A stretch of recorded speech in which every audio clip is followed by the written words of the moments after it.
I want to make sure I know how this closes. I love that dress. Claire McCardle. I haven't seen it Clothes by Townley. And that it was from Lord & Taylor. Hi, I'm Jennifer Nieling of JLN Costume Mounting, and I'm here at the Henry Ford doing costume mounting. I'm really excited to be working with Kate Heron here, doing mounting on hard fiberglass mannequins, both in historic styles and more modern styles, as well as special mounts for, every garment has different needs. In museum mounting, you are making the mannequin fit the garment, not making the garment fit the mannequin like in retail. I don't need any padding in the waist, but just under that waistband, because there is a lot of strain. I want to build out at the very top of the hip in the front, so the skirt can take off some of the weight and strain from here. When you're mounting costumes of different eras, you have to consider how the clothing sat on the body, the posture of the body, the size of the garments. She just has some volume at the back here, and part of this is just steaming. It's like a little bow feature, but it's kind of like a bustle.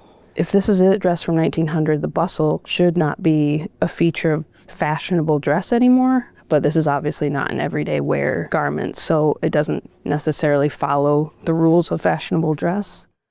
You always have to make some sort of alteration, and usually that's adding padding on to make the mannequin fit properly.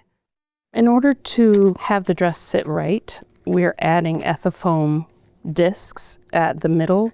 This is an archival foam, so it does not off-gas. Ideally, I would not have the dress on, but because the dress doesn't fit over the shoulders, I'm just making do with the nature of the garment.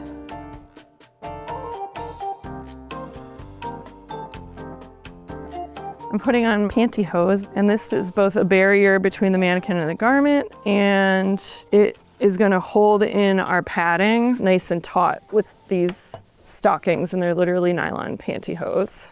We're not typically using historic undergarments, but we're creating things that give the same shape. We really want to make sure that everything that goes underneath is going to be non-reactive, it's going to be stable, it's not going to do any damage, cause any chemical reactions. This is like I think it's the 1950s, but the bust at that time was a little bit more slightly pointed, not full-on bullet bra, but you could see where the darts go, that she needs higher of a bust and a little bit more of a pointed bust, so that I will add in. So I am making some bust cups, and I often will sew the edges down, but sometimes it's nice to give yourself some flexibility before you put it in.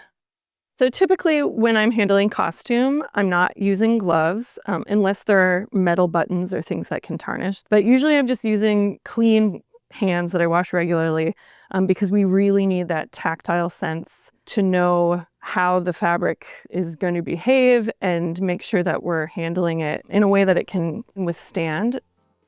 The garments that are going into this exhibition at the Henry Ford are fabulous, and it's a wide range of dates, it's a wide range of styles. I hope that people see the variety of what clothing can tell us, that it's not just fashion, it's also identity, it's history, it's culture, and I hope that they can just really appreciate the pieces the way that they're meant to be seen.